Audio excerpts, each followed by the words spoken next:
سلطان مصطفیٰ ثانی سلطنت عثمانیہ کے 22 حکمران تھے جو 6 فروری 1666 کو پیدا ہوئے اور 1695 سے 1703 تک سلطنت عثمانیہ کے سلطان رہے۔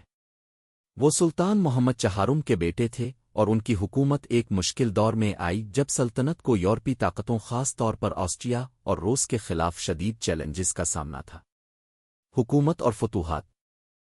سلطان مصطفیٰ ثانی کے دور میں سلطنت عثمانیہ کو گریٹ ٹرکش وار کے اثرات بھگتنے پڑے جس میں یورپی اتحادیوں نے عثمانیوں کے خلاف کارروائیاں کیں۔ ان کے عہد میں عثمانیوں کو کارلوٹس کے معاہدے ٹریٹی آف 1699 پر دستخط کرنا پڑے جس کے نتیجے میں ہنگری اور دیگر علاقے آسٹریا، پولینڈ اور وینس کو دینا پڑے۔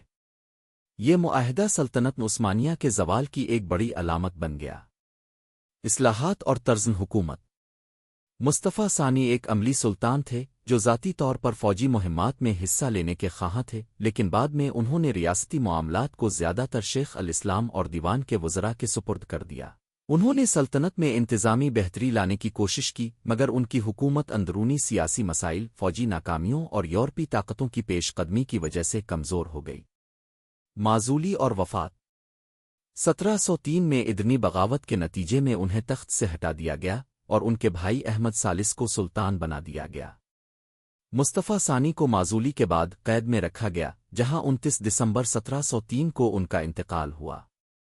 نتیجہ: سلطان مصطفیٰ ثانی کی حکمرانی سلطنت عثمانیہ کے زوال کی ابتدا سمجھی جاتی ہے۔ ان کے دور میں عثمانیوں کو یورپی طاقتوں کے خلاف بڑی شکستوں کا سامنا کرنا پڑا اور سلطنت نے اپنی کئی اہم زمینیں کھو دیں۔